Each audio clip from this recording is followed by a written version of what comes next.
Guys so much for the ones who are joining us. We're still in the middle of our mindfulness week, so it is the third day, which today in the Zoom call we're going to talk about how to balance both sides of your brain.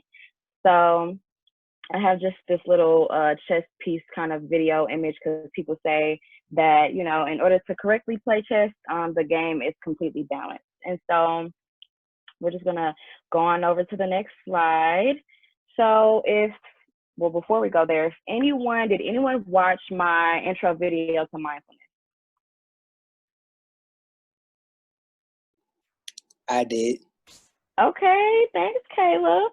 So if you can remember what I was talking about in the mindfulness video, can you kind of tell us in your words what did mindfulness mean to you, or what is it? What is kind of the definition from watching that video?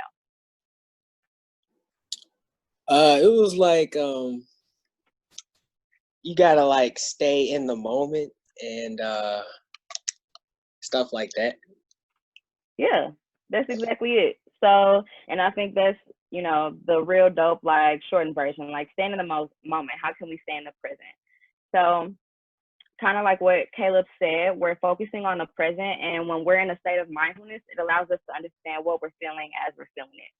So, awareness on the present moment, but you're still acknowledging how you feel and you're accepting your thoughts, but you're not judging your thoughts. You're just realizing, like, okay, right now it's raining outside, something just happened, I'm mad. You're not being, like I said in the video, not adding any extra stuff on it. We're just trying to stay in the present moment and kind of acknowledge how we feel. And once we stay in the present and don't attach all that past and present mess on it, we can really figure out how to move forward from whatever state of emotion that we're in.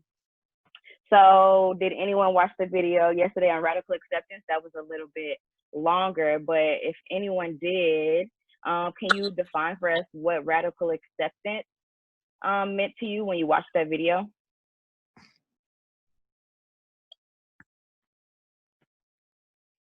Okay. So, if I'll go over to my the next slide. So, radical acceptance in the video that I put out on Instagram and Facebook and YouTube yesterday is just accepting. It's just like radical acceptance is a skill that you add on to mindfulness. So it's accepting the present moment with complete openness and non-judgment, which is exactly what you're doing in mindfulness. But with radical acceptance, we're trying to accept a current situation or a situation that happened to us in the past, or maybe something that could be happening to us in the future. So say that we're sick and we have to radically accept the fact that we're sick. But if we don't radically accept the fact that we're sick, we're not going to go to the doctor and get the medicine that we need to be better. Or say that we really want to be a doctor, but we have to radically accept that we have to go to school for years and years and years. If we don't radically accept that school is going to be difficult and it's probably going to be some hard classes in there, then you're not going to make your way on to doing the things that you want to do. So being in a state of radical acceptance is just accepting what the situation is. So a lot of people say it is what it is. It's nothing I can do about the situation. Like, for example, going to be a doctor is hard. Those classes are maybe difficult to you. It may be very strenuous. There's nothing you can do about it. It just is what it is. So once you accept that and figure out, okay, this is something I can accept. Now, how can I move forward to do the best and whatever it is that I want to do? So mindfulness and radical acceptance really help us figure out how to balance both sides of our brain and enter this state of being more mindful and entering this state of wise mind. So in the next slide, I have a little short video. It's only like 1 minute long, and the animator, his voice is really funny, but I think that he accurately describes how mindfulness kind of helps us and empowers us. So let's see if it'll play. Okay. Can everyone hear the video?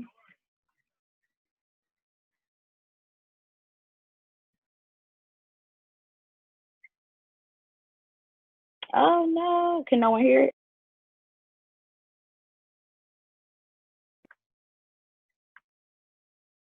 Y'all can't hear it? We're gonna try to do this another way because technology. So give me just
Okay, can y'all hear me?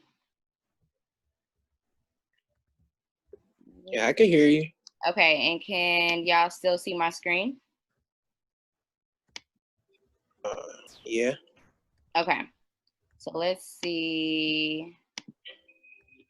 Can everyone hear the video now? Yeah, I can. There's a story, usually attributed to the Native American tradition, which illuminates We can't hear it no more. two wolves fighting in my heart. One wolf is fearful, vengeful, envious, resentful, and deceitful. The other wolf is compassionate, loving, generous, truthful, and peaceful. The child asks, which wolf will win the fight? The elder responds, the one I feed. That doesn't mean we try to deny or hurt or kill the angry wolf. If we did that, we'd end up in a long battle, all the while somehow making that wolf more powerful through our hostility and fear. Hating that wolf sucks the strength right out of us. Instead, we calmly pay attention to the angry wolf and let go of believing they have the answers. If we can do that, they end up lying down next to us, no longer an enemy. We help strengthen the kind and loving wolf, giving it nourishment and support so that we can follow it. That peaceful wolf can become our steady companion and show us the way through all kinds of different life experiences. Restful or chaotic, enjoyable or disappointing experiences may come and go, but we can have a guide with us through it all. This is what mindfulness can help you do. Mindfulness allows us to see our thoughts and feelings as they are beginning. It's very powerful to know what we're feeling as we're feeling it, know what we're thinking as we're thinking it. With mindfulness, we can choose what will strengthen and bring into action, and we can choose what we will gently let go of. We don't have to be at the mercy of old habits or old ways of thinking or old ways of being. We are empowered. It just takes practice.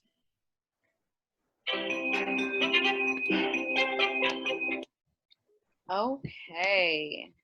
So, can anyone tell me just how they felt about watching this little animated wolf video?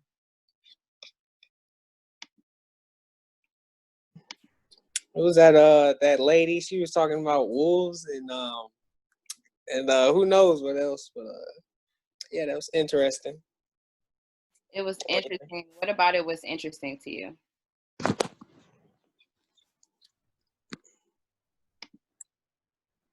Someone said it was interesting. Oh yeah, that was me. I believe it was interesting because it gave you two different perspectives, and it shows you a way on how you can go about things differently in order to get a different outcome.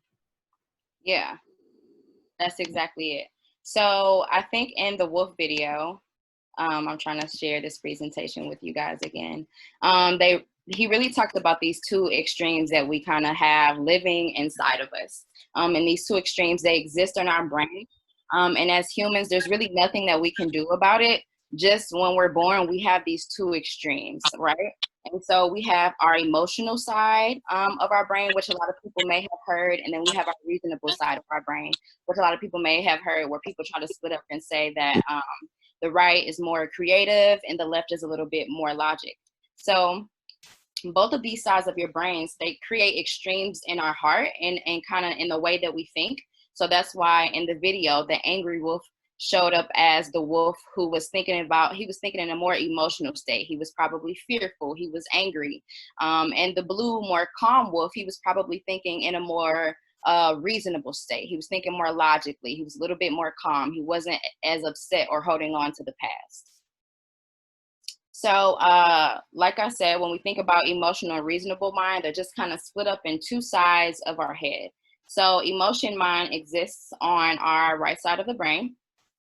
And when we think in our emotion mind, those decisions are based off of our feelings and emotions. So if you strictly operate in an emotional, state of your brain, this is where you make decisions just on how you feel. You're not thinking about the logics. You're not thinking about the facts. You're just thinking about how it makes you feel. So For example, if you wanted to go get something to eat, and if you were thinking in emotion mind and say you were sad, and you just want to eat and you just want to feel comfortable and you just want to be cozy in your little blanket eating your favorite food, you probably gonna get some pizza, some ice cream, some hot wings. That's because you're thinking in your emotion mind. You're making those decisions based off of your feelings and your emotion. Now, if you're thinking in your reasonable mind and you're hungry, you're probably like, well, logically, my body can't process all that dairy, so I'm probably not gonna get no ice cream. Logically, I'm on a diet, so I'm probably not gonna get no fried wings. Maybe I'll get some grilled wings, right? So we make decisions differently depending on what side of our brain we're operating on. And also, if you're operating in your emotional state of mind and you're, overcome with emotion, like I said in my past 2 videos, you might be yelling at someone. You might be binging or purging on food just to feel better. You might do things to the extreme because you're operating in your emotional side of your mind. So the reasonable side of the mind, I have this, math equation stuff going on, because sometimes people feel like, oh, the reasonable side of mind is so technical. And it really is. It's just strictly logic. It's facts. And that's why I have the numbers there. So a lot of people think that they should stay in their reasonable state of mind because in their reasonable state of mind, because they feel like the decisions that they make should be based off of pure logic. Some people feel like, well, it doesn't matter how I feel. It doesn't matter how I feel about my emotions towards this situation. I'm just going to operate on my reasonable side of my mind. I'm going to think about the facts and the logic. And sometimes it could be a good thing, and sometimes it could be a bad thing. Because if you're operating on your reasonable side of your mind, you're not thinking about how you could possibly feel emotionally in that part. You may just be forgetting about a part of yourself, which is important. So, for example, if you were operating in your reasonable state of mind, if you're angry, you may ignore your feelings of anger. You may just brush it off and be really nonchalant. Or if you're operating in your reasonable state of mind, you may reschedule your entire day because your mom tells you to do something and you think that you should do it because children should obey their parents, right? Not because you're thinking about your emotional state of your mind where like, I'm tired, I don't feel like dealing with my mom, and you're thinking on your reasonable state of your mind where maybe your logic is that you should do what your parents says. So forget how you feel, you just have to be logic. And so what we want to do with both sides of our brain is not necessarily operate on the emotional side or the reasonable side. We want to operate in the middle, in wise mind. And that's kind of what mindfulness is all about. It's operating in the middle. It's being able to accept your emotions and accept the logic of a situation. And like I said, as humans, we just naturally have both these extremes in our brain. There's really nothing we can do about it. Sometimes we just think extremely on our logical side. Sometimes we think extremely on the emotional side. The only thing that we can do as humans is try to balance the two. So that's wise mind, where it's basically the meeting of emotional mind and reasonable mind. So when we're operating in wise mind, we're not denying or shoving away those negative emotions, like he said in the wolf video. We're not saying, oh, this fear and anger I have doesn't exist. I'm just going to act logical and act like those feelings don't exist. We're not ignoring that, because when we do that, we're forgetting about a really important side of ourselves. And as y'all saw in that video, that wolf was getting bigger and bigger and bigger because they weren't thinking about their emotions. They were just operating in the logical side. And that's sometimes where you see people exploding emotionally, or that's sometimes where you see people being overtly aggressive because they're always trying to operate in a logical state and they're never trying to, commit to their emotions. And so, like I said, we don't want to deny or shove away the negative emotions. We want to recognize that they're there. And we want to think about, well, how can we match these two? How can we be positive and think rationally and emotionally? So we don't want to operate on either side of the spectrum. So as you guys can see on this slide, it says both sides have truth to them. And that's how you have the balance. Both sides can be true, right? So for example, if you're fearful of something, your emotional side may say, I'm a scaredy cat. And I can never do extreme things. That's being really extremely emotional. But the logical side may say, well, I went ziplining and I had an accident in the past. So naturally that makes me scared to do things that are a bit spontaneous, right? So if you're thinking in the wise mind, you're thinking about the logical and emotional. You're not staying on the other side. When you stay on your emotional side, sometimes that's where you can prejudge yourself. There's sometimes where you can stay stuck in the past or stay stuck in the future. Like I said, I'm always going to be a scaredy cat. I'm never going to be able to do spontaneous things. That's not necessarily true. It's true that you're scared, but it's not true that you're never going to be able to do spontaneous things. So we want to make sure that we have truth to both of those sides, and we meet in the middle with the way that we're thinking. So I have these examples on the screen to let you know that there are truth to both sides of our brain, and it's not about denying either side, right? So I have, you can want change and be doing the best. And you can, sorry, there might be and you can be doing the best you can and still need to do better, sorry. You are tough and you are gentle. You can be independent and also want help. You can be with others and be lonely, right? So you don't have to eliminate either side of the spectrum. I want you guys to, when you're moving forward about how you feel about certain situations, try to put maybe an and in the middle of the sentence when you're describing how you feel. Or maybe try to put a but in the middle of the sentence. I'm really angry, but why do you have a reason to be angry? Let's go to that logical side, right? So we can get to both sides of the spectrum. Oh, I'm really tensed up and I have a lot of anxiety. Well, the reason I have a lot of anxiety is because I'm emotional about something. So I just wanted to come to you guys in a really, really quick Zoom call, nothing really too long, just to kind of recap mindfulness and talk about how we can move forward and balancing both sides of our brain. So with mindfulness and radical acceptance, how can we be a more mindful person? How can we be rational and emotional?